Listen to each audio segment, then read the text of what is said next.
3 months ago, me and my friends tried to defeat Terraria before the apocalypse destroyed our world, and we failed, only managing to kill the Eye of Cthulhu. So I decided to try this again, but I enlisted the help of my Discord server to see if we could win with sheer numbers alone. But I also added a 4-hour timer. So me and up to 50 other people have 4 hours to defeat Terraria as the apocalypse destroys our world. When the world begins, an army of lumberjacks clear every tree in sight as soon as physically possible. How several of my viewers managed to join the world even before I did is beyond me. But there were at least some trees left for me to chop down, and collecting this wood is vitally important as the surface is the first thing to go in the apocalypse. We only have 5 minutes before meteors destroy the ground and lava begins melting blocks, slowly leaking down into the cavern layers. I came to the desert, where a boatload of vultures are waiting. I was hoping to chop down some cactus and get cactus armor or a sword, but there were almost no cactuses and one of the vultures killed me. At this point, there isn't hardly enough time to explore much of the surface, and my viewers who have survived longer have probably already cleared most of the surface of its resources anyways. So I make the decision that it's time to start mining. At the moment, I didn't have a single torch though, which makes things a bit difficult. No slimes had spawned and we had no merchants, so I was stuck in the dark until a few viewers decided to join me with torches in hand. It wasn't long until a golden chest came into view, and it's a situation like this where you and several other people see a single chest that you have to wonder whether you're going to be nice or claim it all for yourself. Sharing is a nice thing to do, so when I managed to get the chest first, I claimed every piece of loot for myself. A cloud in a bottle so early is really nice, and the apocalypse is just about to start. Oh, the lava's definitely, it's about to start falling, guys. All you on the surface are going to get blown away. In hindsight, mining a tunnel straight to the underworld might not have been the best idea, as lava could easily pour down it like it had last time I tried this challenge. But we're just trying to get as far underground as possible. Along the way, some of my viewers would block off the path, and I think this was meant to stop the water from falling with us and then drowning us. I would never have thought of doing something like that. Huh, sure seems convenient. Though those blocks never lasted long, as those who were on the other side quickly mined those blocks that had been placed. But maybe some of those blocks were placed just to keep people like me away, as my viewers found loot, and if that's the purpose, it was definitely effective. I was quite focused on making the hell-evator, only occasionally breaking off to break a heart crystal or loot a chest. But I was dedicated to mining this thing, even as my viewers were not. Be wary. Continue the gosh darn hell-evator. It must never stop. That's what doing. Well, guess I'll have to abort mining so I don't get left behind. I'm the content creator here. I can't be the weakest person in the server. I managed to collect enough amethyst for a hook, and Gal happened to have an anvil, so I was probably one of the first people with a hook, which feels good. It's events like these, though, that make you hesitant to make crafting stations, since all your resources are so valuable, and you don't want 10 or more anvils or furnaces, or what have you, just lying around. It'd be such a waste of our very limited resources. I got my first heart crystal since the other ones I've seen were taken out from under me, and then I left Spungle to fight a skeleton alone like the benevolent YouTuber I am. Who, Spungle? Is that you saying you need help? So, yes, you might be down here with the skeleton. You're fine, you got this, I believe in you. I found some gold and got a magic mirror, and then spent several minutes mining towards this glowing mushroom a few blocks away. Mining on the server feels like it's at half speed for some reason. Maybe I just don't usually do this much mining with a copper pickaxe. I have no idea. But at last, I made it to the glowing mushroom field where I got my hands on gravitation potions. Last time I tried this, the apocalypse destroyed the Sky Islands completely before me or my friends managed to get any loot from them. And now that I had this and a magic mirror, I was hopeful I could get something from the Sky Islands this time. I just wanted to do a few more things underground first, such as loot this mushroom chest with shoe spikes and then accidentally waste a wormhole while checking out where everyone was on the map. But I guess this brought me to another glowing mushroom, so I thought I might as well assist in looting it. I mined to a spot with 2 chests, and it was just me and a cool guy. And since he was the first one to find this place, I let him choose his chest. Mine had an extractinator in it, and I noticed another golden chest just beyond the glowing mushroom, and sure enough, it had another excavator. Gosh darn RNG. Okay, finally time to check out the surface where apparently the block you spawn on is a molten block. Hey, Zara. We got Allison. Time to see if there are islands left in the sky. The first island is barely still in existence and the chest has already been looted, which is so sad. But I press on anyways, hopeful that all the islands have not been looted already. Thing is too, searching the skies is so dangerous because meteors can fly in from out of nowhere and kill you. But I managed to make it to another island and found a shiny red balloon, which probably makes me one of the only people, if not the only person in this event who will have one of these. Better than that though, a few people had set up our base of operations. Way to go guys, way to set this up. This is so nice, especially having the merchant so we can buy torches. Getting gel was pretty tough. We also now had a place with crafting stations, so there's less of a reason for us to waste our resources on making more of them. With the base done, I figured the only thing to do was to continue mining the hell-evator. I was doing it alone, which was very sad, and I was making some decent progress until I reached the lava layer, and the lava in my way greatly slowed my progress and lava started falling down the hell-evator, leaving me with no option but to return home. We are now about 45 minutes into the event and we haven't beaten a single boss, but I have 2 ice summons and I think it's time to do some preparation. Me and several others got to work on making an underground arena, and even with the help, it took absolutely forever. I must have gotten used to having much faster mining from doing something? I don't know. It took quite a while, and then we also needed to coax everyone on the server to join in on the eye fight since this is expert mode, meaning the boss will scale for every player. So if any person is not helping, that's a massive amount of slack we'll have to make up. But I guess we'll just have to do that because it's turned to nights and we need to ensure we can kill this thing before the day rolls around. Guys, Let's go! Set it on fire. We need debuffs. Oh yeah, That's this is the definitely only expert. way This we're is winning definitely this. expert mode. I wasn't actually sure the world would be an expert. Making these servers in the past has shown me that the settings don't always work, but it definitely did work this time. And now me and most of the server is attempting the first boss fight, while most people have little more than ore bows, including me. But we did have one person, Assorted, who apparently is actually good at this game and is kitted out with full jungle armor, fledgling wings, a shotgun, and I'm sure plenty more. And this wasn't even the worst of it. The bed, the thing that we rely on to prevent ourselves from spawning on the destroyed surface, was mysteriously broken. Somebody broke the bed. Wait, someone broke the bed? Someone broke the bed! Who broke the bed? Someone did the trolling. Well, there's clearly a saboteur in our midst, and I suppose that's to be expected with this many people. Maybe we should just let the apocalypse destroy everything. Clearly there is no hope for humanity. In our desperation, one person managed to break off from the fight and make a new bed. Hey, we're over halfway! Over halfway! It's looking like we actually stand a chance at winning this time. Or at least, I thought that until the eyes started to actually dash and killed a bunch of people in seconds. The bed thief had also destroyed the bed again before this, meaning all those people spawned back on the surface and had to rush to return to the fight. We had to survive in the meantime. Thankfully, the bed was returned after perhaps a threat or two, and good thing too, as I suffered my first death as we neared killing the eye. But that health bar is a little bit of a lie due to its massive health pool. We kept pecking away at it and I died one more time and we watched as that health bar slowly went down. Oh, it's so low! Use phone shit. It's so low! Come on! Oh, a little more! I did some damage. Come on! Hey!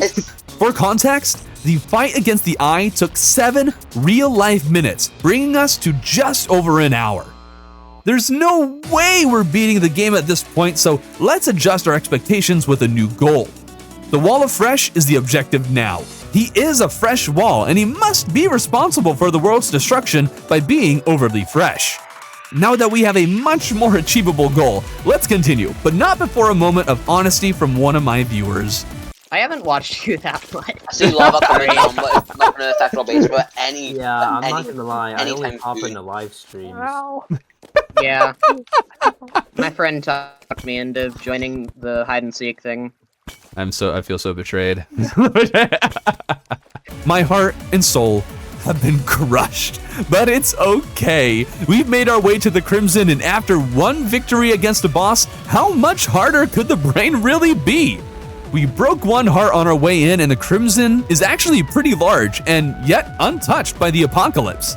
I made my way to another heart, not even considering the fact that it's highly likely someone had already broken one. As it would turn out, somebody had, making this the third Crimson Heart, resulting in the brain spawning with only me and maybe one other person hanging around. I forgot the creepers floating around the brain also scaled with him. In hindsight, that makes a lot of sense, but in reality, creepers scaled to somewhere between 20 and 30 players is absolutely insane. That fight failed, and immediately 2 hearts were broken for their lovely drops. I was one of them and was happy to get my hands on an Undertaker. Gemspark made a house just below the Crimson and placed a bed, and this false sense of security was enough for me to decide it was time to leap straight into another brain fight. I wonder if I can break another heart without him summoning. Let's find out. No, wait for me. Wait, hold on, let me check. Dude, that. it would be Oh, funny. it did summon it. Let's go. Well, the Roll, more you know. 1-8. I died immediately, but I had faith in my viewers. Everybody is dying. This whole fight went a whole lot more poorly than the Eye of Cthulhu.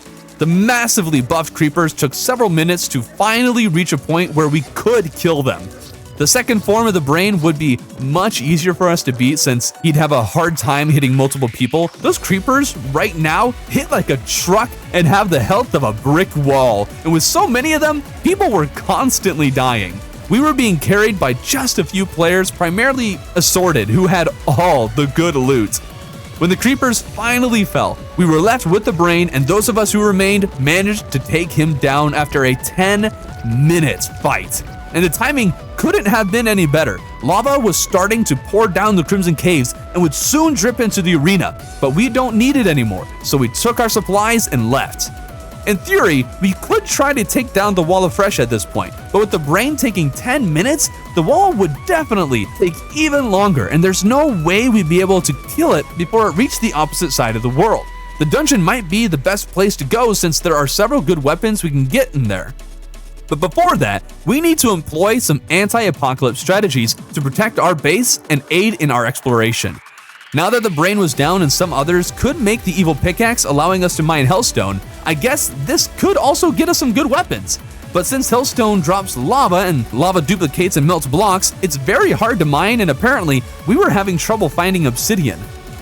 I struggled quite a bit just getting to the underworld safely, and one time when I did, I got 2 magma stones in a row. It doesn't really do a whole lot for us, but I just thought it was interesting. I managed to mine a bunch of Hellstone, and another person managed to craft a lava-proof bug net, which is absolutely necessary. With that, we can catch critters down here, and then go lava fishing for water bombs or the lava shark, both of which can help us tremendously with surviving the apocalypse. Hardly any critters were spawning though, so we built a house in the underworld since having NPCs around increases spawn rates of passive mobs. Once it was built though, I might have made a minor mistake. We can't get. Uh-oh. You idiot. Well, once it went away, Galva and I got to work on lava fishing. Oh my God, he got a crate! I. Well, that didn't take too long, and sure enough, he got wet bombs, which would allow us to now purchase dry or wet bombs, since once you have some in your inventory, you can buy them from the demolitionist. These bombs are a bit expensive, and our money keeps getting burned in lava for obvious reasons, but I was able to buy enough to be dangerous, and so were some other people. But with these to defend ourselves, we would be able to protect our home. But can we do it in time? We have now hit the 2-hour mark, and we have no known path to the dungeon. But the Goblin Army did start to approach, and getting the Goblin Tinkerer would help so much with our mobility. I wasn't sure the Goblin Army could even spawn underground, and that could be a problem. We waited for a little bit and they did spawn, but I didn't notice any goblins anywhere. Turns out Assorted went to the surface, or maybe it was someone else, I don't know, but the goblins were spawning, and funnily enough, they were dying more to the apocalypse than we were. The whole event actually went by quite quickly, what with the goblins just spawning in the lava, and not 2 seconds after the event ended, I found the Goblin Tinkerer. Only problem is, I don't have any money left after spending it all on dry bombs. Thankfully, Gemspark did have some money, and he bought the server a Tinkerer's Workshop. The Traveling Merchant also spawned, but then he wasn't at our base, so where could he be? He's at the house I made at the bottom left of the world. Oh! Sorted, was that you who made that over there? He did. Well, that's rough. And on my way to see if he had anything interesting, somebody accidentally dropped another voodoo doll into the lava. Knowing there was no points, I decided to teleport home. The apocalypse can only happen in 1.4.3 at the time of this video, and I was wondering if teleporting home kills you. I seem to have some memory of a time in this game that you could teleport home without dying during the Wall of Fresh fight, but maybe that's a false memory. I don't know. It doesn't work in 1.4.3, I have now rediscovered. King Slime spawned and I think someone summoned it, and that fight took a while, but was easier than the others for obvious reasons. I did some more exploring and we were really not making any progress that we need to be making. But that's not the worst part of it, because somebody decided that the content we were currently making wasn't exciting enough, and they led some of the lava into the direction of the base. Oh my goodness. Why? It's Dry, funny. dry bomb. No! Ooh, another What are you guys crit. doing? We're making content. Content! Good answer. This is also the worst kind of lava in the apocalypse, when there's a long, thin layer of the stuff and it's not a full block, so water and dry bombs have a hard time removing the lava, but it still duplicates. It's a real pain, and you have to pull it together if you're going to stop it from spreading, and thankfully, that's what we managed to do, saving our base. And now we're 3 hours in. Only 1 hour left to kill Skeletron, loot the dungeon, and then take down the Wall of Fresh. The odds might not be the best, but after a mining session, we came to the dungeon. Need All right, does somebody want to make a get a bed and then make a or wormhole to me and Zara? I've only got 8 beds. We need a bed and then wormhole to us so that way we can get a bed up at the I've only got dungeon. 8 beds. We got the bed and made an area for the lava on the surface to pool. The dungeon's exterior was entirely melted, and I'm not sure the old man can even be found anywhere. What happens when the dungeon is gone? Can you even beat the game anymore? I don't know. I've never encountered a situation like this before. Lava also falls really slowly, and I wasn't interested in waiting forever for it to fall. We're on a time crunch. Okay, you know what? This is getting a little too slow. We're doing this the fast way now. Okay. Well, when I get back. After dying, the apocalypse gives you 30 seconds of lava immunity. That way, if you spawn on the surface before making an underground base, the lava doesn't just spawn kill you. So that let me get to the surface, but Gemspark was going about it in a much worse way. Gemspark? That Yes? lava's going to destroy the house! Uh-oh. No! I guess lava falling slowly can be nice sometimes, since we were able to stop the lava just before it burned up our base and ended the run right then and there. Our only problem now is that we have to fight Skeletron on the surface, since there's no time to make an underground arena, and this means meteors will be falling on our heads mid-fight. And what platforms we made were quickly blown away by those very same meteors as well. And a certain viewer wasn't exactly making things better. Fun fact: lava shot can go like 80 miles per hour on Yeah, it's pretty speedy. in lava. But so there's I'm not- using the bottomless lava bucket. Oh. So you're just Alright. ruining the world for Yeah. everybody else. One person tried to make a sky bridge to protect the arena below, but that just resulted in lava pooling above us until a meteor broke the bridge, resulting in the lava pouring on our heads in massive clumps. I should have made sure everybody understood this, because the sky bridge seemed like a good idea at the time, but I failed to really make it clear to everyone. Some of us understood and began making a platform arena, since meteors won't blow it up because they have nothing to hit, and lava won't pool on it. Night was quickly approaching, and someone had boxed the old man in to keep him safe until it turned to night. We expanded the arena as much as we could and summoned Skeletron. The fight was going okay at first, but somebody had continued building the sky bridge above us, and the lava was pooling. It was only a matter of time until it melted through the stone and made our arena a death trap. And sure enough, that's exactly what happened. Little by little, more and more lava began falling until it created obstacles in several areas of the arena. We took down the hands, but then the lava took up half the screen. It was impossible to move about freely, and with Skeletron's high defense and large health pool, we didn't stand a chance of killing this thing before day rolled around, and when it did, Skeletron killed us all. And officially, put an end to our run. The timer had hit 4 hours. We had failed. We still messed around a little bit and half-heartedly tried to kill the wall, but someone spawned it right below the hell-evator, meaning there was no chance we could kill it fast enough. It was fun, but it really was over. Maybe someday I'll get a crew together and we'll actually beat the game like this, not just the wall of fresh, but that wasn't this run, so I'll see you next time. Oh no! No! Hey, Thorben. Hi. Hey, Merry Christmas. Oh, Merry Christmas to you too. Okay, I am It's so November. Respectfully, There's no hope Christmas left. is your Christmas. The world is over.